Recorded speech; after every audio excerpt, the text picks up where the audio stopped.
Na sequência do texto que foi lido, Neemias 2.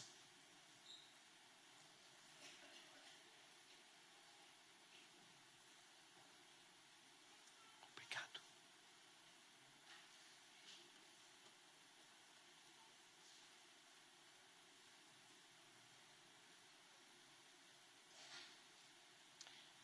Não sei quantos de vocês já experimentaram o valor de um abraço. É nesse momento que os corações estão mais perto. Um abraço não fala apenas a mente, mas fala a nossa alma, da importância que nós exercemos. E nós, o povo de Deus, somos o povo do abraço, né? Nós não somos o povo do afastamento, mas do ajuntamento. É verdade que nem todo mundo gosta de abraço. É verdade, é fato. Mas que é bom, é.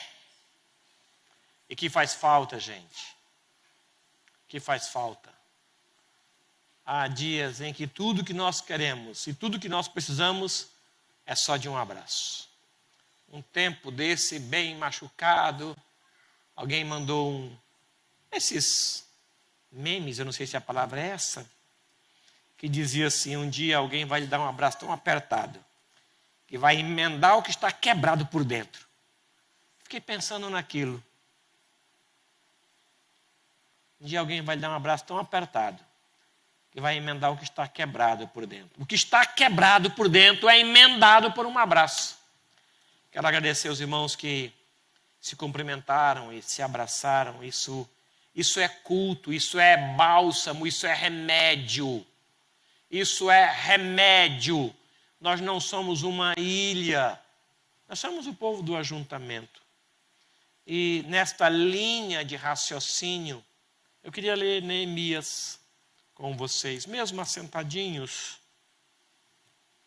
Neemias capítulo 2.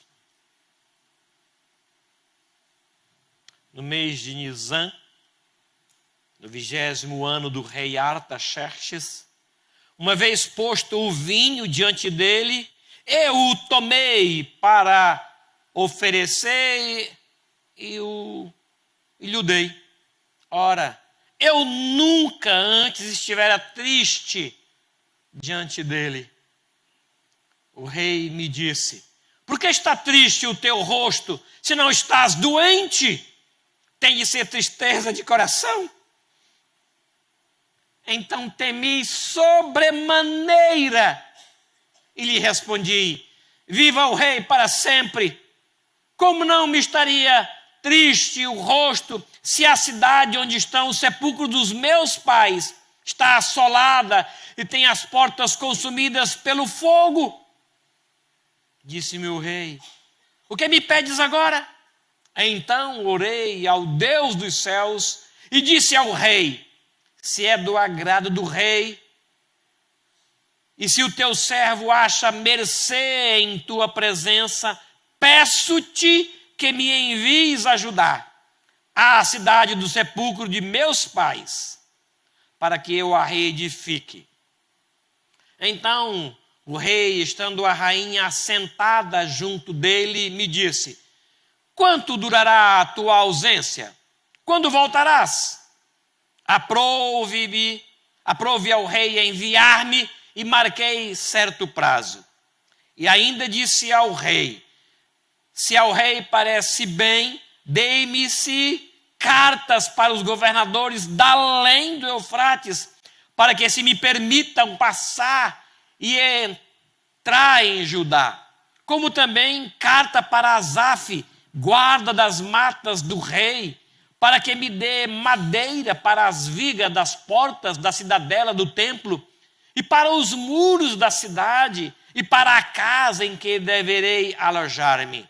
E o rei mas deu, porque a boa mão do meu Deus era comigo. Apenas até aqui. Christian, diácono, vem cá. Ore ao Senhor e peça que Ele fale ao nosso coração de forma que haja entendimento e edificação e crescimento na nossa comunhão à luz desse texto. Por favor, meu irmão. Ainda bem que deu alguns minutos para eu me recompor. Senhor nosso Deus e Pai, nós te agradecemos pela tua palavra, que é palavra de vida para nós. Te pedimos, Senhor, que tu venha acalmar o nosso coração da semana agitada, dos dias agitados que nós tivemos, e que a gente possa realmente abrir o nosso coração para aquilo que o Senhor tem para nós. Que o Senhor possa, o teu Espírito possa usar o pastor Waldenberg, falar através dele, e realmente que a gente possa aprender de ti. Em nome de Jesus nós te pedimos e já te agradecemos. Amém.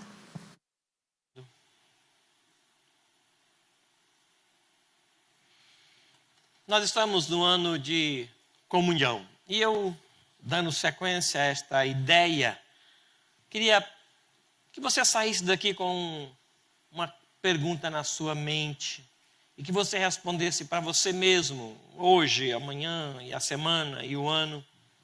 Quanto vale o bem-estar do irmão para você? Quanto vale a vida do outro para você? Quanto eu estou disposto a investir para que o outro esteja bem? Para que o outro sinta alegria? Para que ele tenha conforto? Para que ele seja abençoado? Quanto eu estou disposto a investir nisso? No que depender de mim, quanto eu vou caminhar com ele para que ele seja edificado, reestruturado, para que ele seja abençoado, a fim de que assim abençoado ele possa abençoar a outros, que uma vez abençoado vão abençoar a outros, que uma vez abençoado e assim até a volta de Cristo. Quanto eu estou disposto a fazer isso? A olhar para o outro com os olhos do outro, a abraçar a ponto de ouvir o coração dele nas suas palavras e não apenas as suas palavras.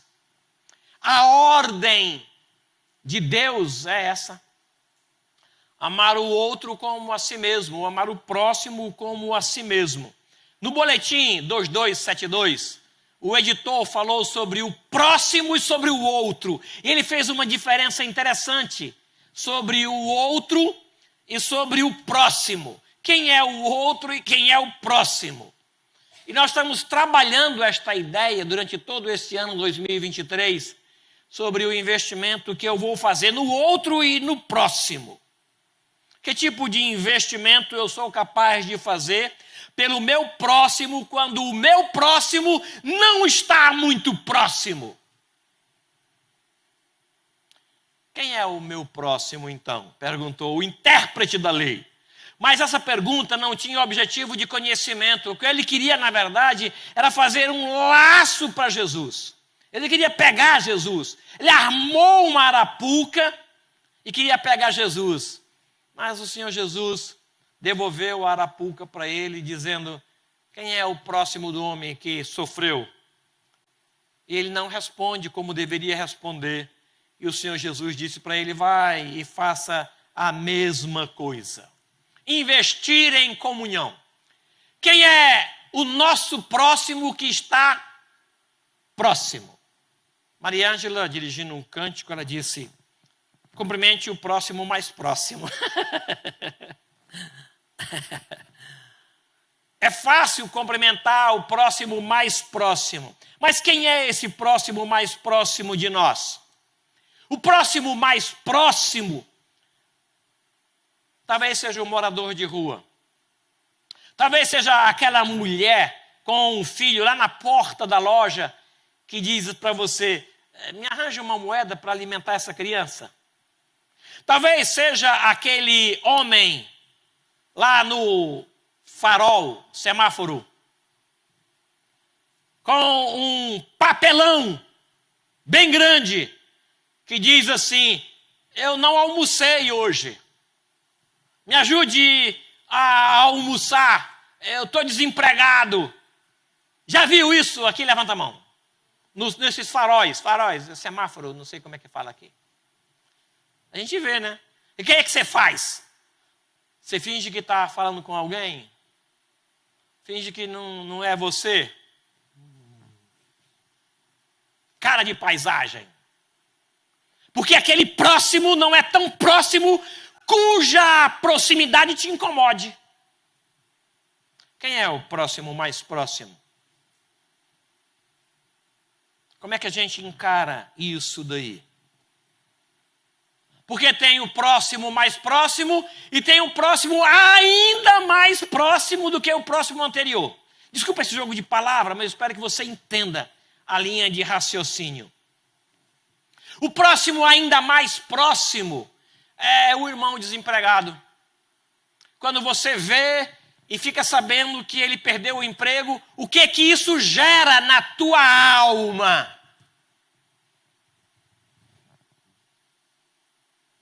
Quando você sabe que aquela família está em conflito conjugal, o que isso diz respeito a você e o que muda na tua oração em face a saber daquele conflito? Aquele pai que está se desentendendo com o próprio filho e você fica sabendo do atrito naquela família e o que isso te leva a fazer, que tipo de investimento você faz acerca desse próximo ainda mais próximo do que o próximo antigo, ou do que o próximo anterior. As viúvas solitárias. E agora eu vi 2 viúvos se abraçarem aqui. O abraço da alma. Que diz ao coração, se precisar, estou aqui. É o próximo, mais próximo possível. Quem é o meu próximo? O Senhor Jesus. Certo homem descia de Jerusalém para Jericó e caiu na mão de salteadores. Caiu na mão de quem não era próximo. Aí passou um próximo, viu, passou de longe. Aí veio outro próximo, viu e passou de longe. Viu um que seguia, viu, pesou. Não era próximo, mas ele aproximou-se.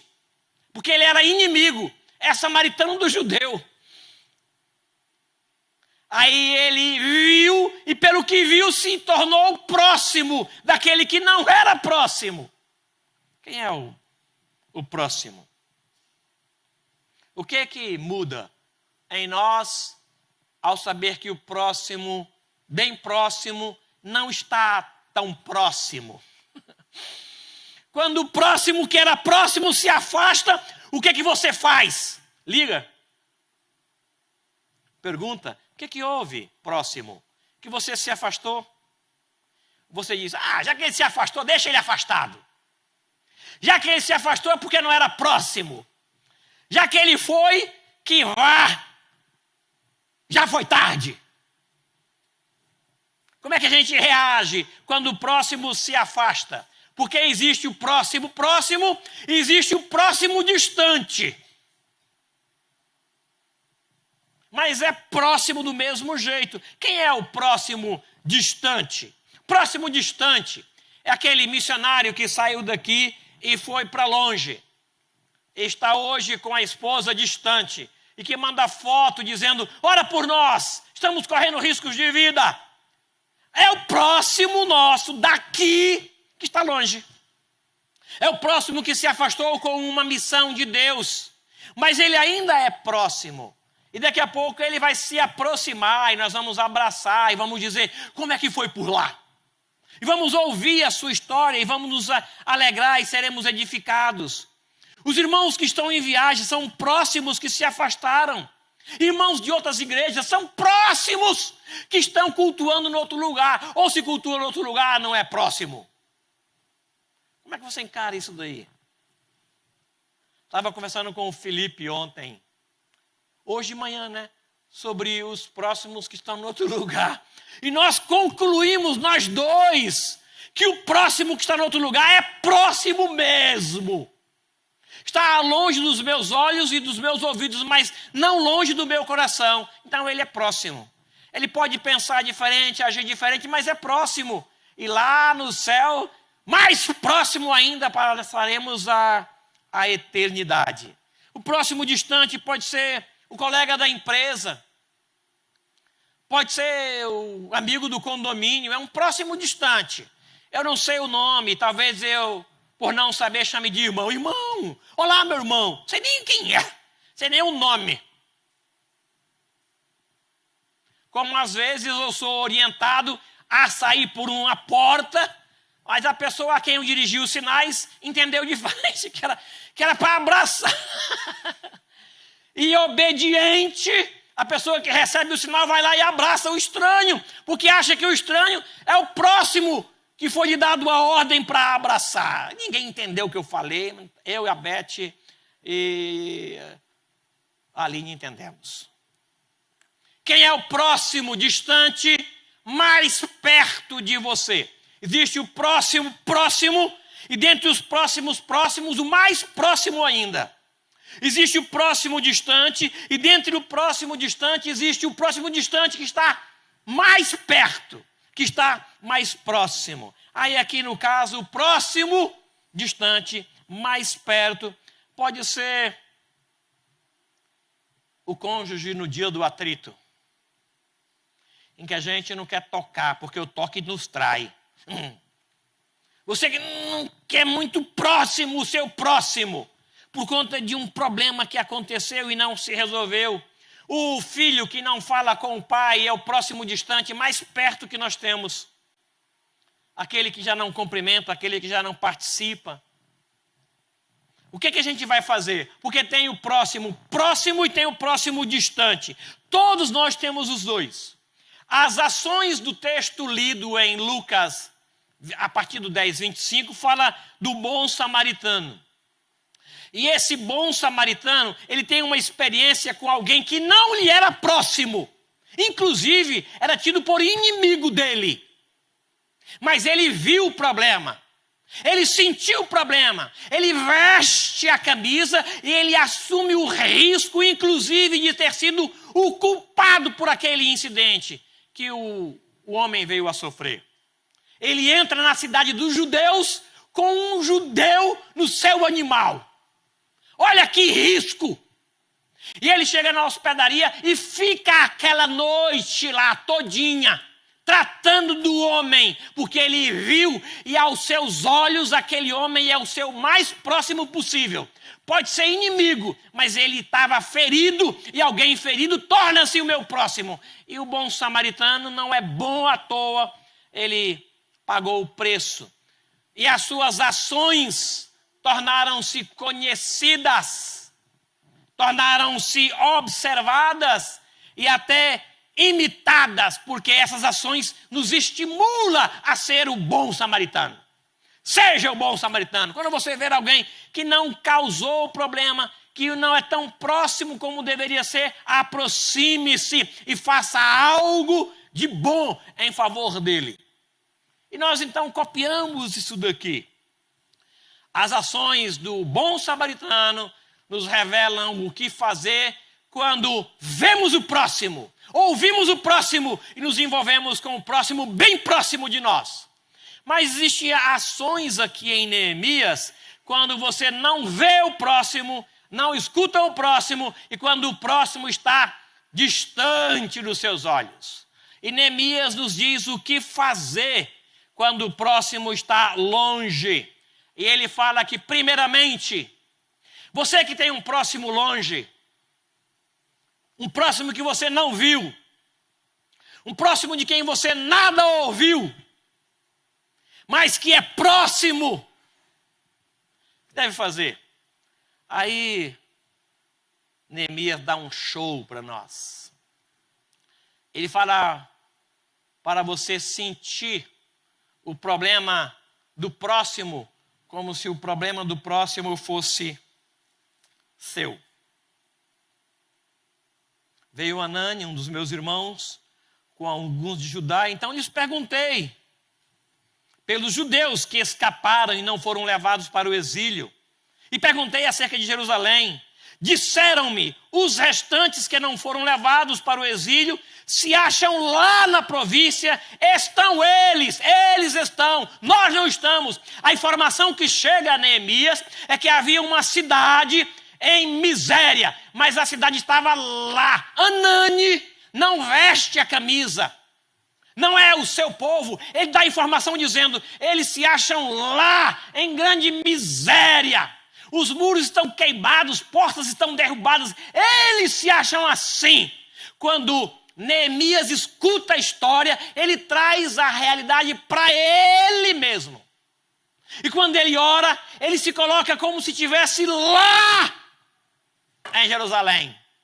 Aquela cidade era a sua cidade, aquele povo era seu povo. Considere que até os seus pais já haviam sido mortos, estavam enterrados. A cidade dos sepulcros dos meus pais. Então ele não está lamentando o sangue. Não viste mais sangue que unia Neemias àquele povo. Não era sangue. Os pais estavam enterrados. Sepulcro da cidade dos meus pais. Mas ele entra na realidade e vive como se aquilo fosse a sua própria cidade. Ele sente o problema do outro como se fosse seu. Não sei quantos de vocês já choraram a lágrima do outro. Chamei o diácono Christian para orar. Ele disse, me deixe me recompor primeiro. Ele veio com uma lágrima que não era dele. Eu não sei o que o fez chorar. Mas ele veio com uma lágrima que não era dele. Ele já chorou o choro do outro? Já sentiu a dor do outro? Já orou pelo outro como se o outro fosse você mesmo? Já viveu intensamente a luta do outro como se aquela luta fosse sua?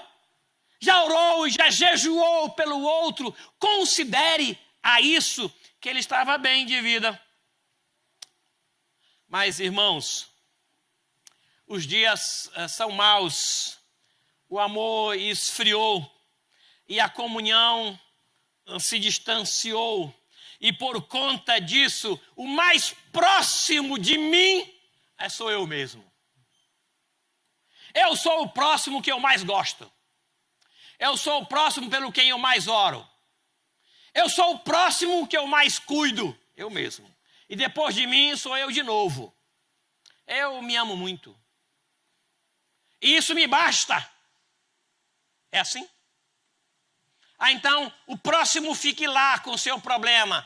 E eu cá com o meu problema. Eu não resolvo nem o meu problema como resolvo o problema do outro. É isso que você pensa? Neemias diz aqui que ele chorou e lamentou alguns dias. E ele entendeu que a dor do outro era a sua dor. Mesmo que a notícia tenha chegado sobre um povo distante. Eles estão lá em grande miséria, e nós estamos aqui. Ainda bem que não somos nós. Foi o carro dele que foi roubado. Ainda bem que não foi o meu, porque nem seguro eu tenho. Ainda bem que foi ele que caiu e perdeu o emprego. Eu não posso fazer isso. É assim que a gente encara, é assim que você vê. Então o próximo realmente está muito longe, e o mais próximo de você é apenas você. Eu queria que este ano a gente trabalhasse um pouco esta ideia do que a dor do outro é a minha dor. E o sofrimento do outro é o meu sofrimento. E que a perda do outro é a minha perda. Se as coisas não funcionam assim, como é que eu vou entender essa ideia de família? Hoje prevalece a lei do cão, a lei do Gerson. É cada um por si. Eu não sei se sendo cada um por si, Deus é por todos, eu não sei. Mas Neemias andou na contramão. E ele disse que embora a nossa geração seja a geração do eu vou, eu fiz, eu gosto, eu não topo. Ele nos estimula a viver a geração do outro. Nós estamos hoje na exposição do eu, do ego, do fortalecimento da minha própria vontade. A comunhão comigo é suficiente. E se eu não for, não é bom. Como é que eu não fui convidado? Como é que podem recusar um convite de uma pessoa como eu? Nós estamos nessa geração, nesse contexto, em que se não me inclui, não é bom. Neemias anda na contramão disso. Ele está bem empregado, Observe o fato de que era uma época de exílio, ele é estrangeiro, ele é o outro, não é o próximo, ele é o outro que está morando ali, e ele agora é alto funcionário do governo, homem da confiança do rei. E ele escuta o problema e ele se coloca no lugar dizendo, inclusive na sua oração, nós pecamos contra o Senhor. Ele não diz, aquele povo pecou e porque pecou estão assim, em grande miséria. Não. Ele se coloca no lugar. Ele ora pelo pecado do outro como se o pecado do outro fosse seu também. Mesmo estando longe, ele para, ele chora, ele lamenta, faz orações e jejuns por muito tempo. Porque a dor de lá não estava na pele, estava na alma dele. Quando ele ouviu, não trouxe ou deixou nos ouvidos, ele levou para o coração, se alojou na sua alma o problema do outro. E ele sofreu muito tempo. Versículo 1, 1. Ele está no mês de Quisleu, novembro, dezembro, mais ou menos. Ele sofre, chora, jejua e ora até o mês de Nisan, março, abril, 4 meses. O problema que não era seu, chora a lágrima que não era sua, sente a dor que não era seu e confessa um pecado que não era seu. Por 4 meses ele traz isso no coração e ele não consegue fingir isso. Ele apresenta-se ao rei com essa tristeza e o rei diz, você está triste e não está doente? Aí ele tremeu sobremaneira, porque isso coloca em risco a vida dele. Ninguém pode se apresentar diante do rei assim. Ninguém. Diante do rei, não. E ele se apresentou. Eu temi sobremaneira.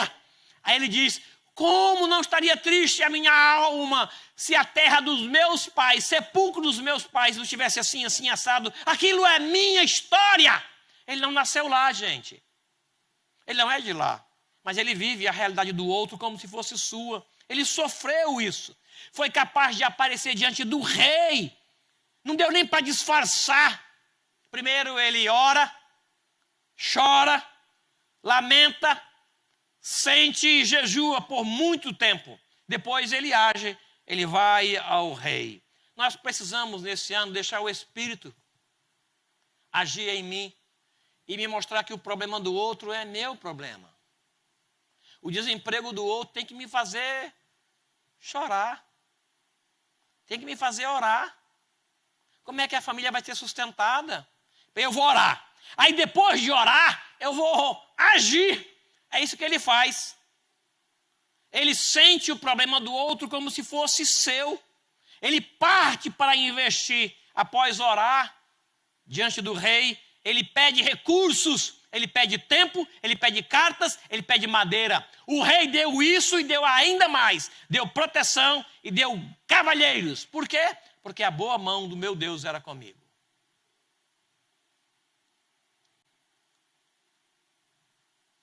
Nós estamos nesse ano aí, de comunhão. Somos uma família, nós nos conhecemos. Eu queria que a gente orasse pelo desempregado e pelas viúvas solitárias e pelos irmãos enfermos e nos envolvêssemos nele. Uma ligação que seja, uma visita. Oi, como é que você está? Está precisando de alguma coisa? Eu sei que a sua luta não deve ser fácil, você criar esse menino sozinho. Soraya criou o filho sozinha. Quantas lutas, Soraya? Agora tem um médico em casa. Quantas lutas. Quantas vezes ela chegou aqui só o bagaço. E a gente nem sabe quem é a Soraya, né? Quantos de nós aqui não tem como pagar a conta de energia que vence no final do mês? Quantos irmãos desempregados? A gente vem, abraça meu irmão, e aí como é que tá? Entra na realidade dele, ué. Pergunta para ele, como é que estão as contas? Quem vai pagar esse conserto aí? Como é que está o teu relacionamento com o filho? Eu posso orar por você? Vamos orar juntos? Vamos sair daqui? Vai para ali e ora. Aquilo é culto. Aquilo é culto. Aquilo agrada a Deus. Aquilo é o bom samaritano que sai do seu caminho e perde o seu tempo, e investe no seu vinho, investe no seu óleo e corre risco de vida entrando na cidade do inimigo com o inimigo no seu animal. E diz para ele, eu fiz o que eu podia fazer. Tudo que eu sabia eu fiz. Agora completa a obra aí, eu vou te dar um dinheiro. E se amanhã eu voltar por aqui, você pagou mais, gastou mais, eu vou indenizar. Cuida dele. É seu parente? Não, não é. É seu irmão? Não, não é. É seu filho? Não, não é. Quem é? É o meu próximo distante. Eu o vi assim, eu não posso deixá-lo assim. O sacerdote passou, o levita passou, eu passei. Ele viu, eu vi. Ele foi embora, eu não consegui.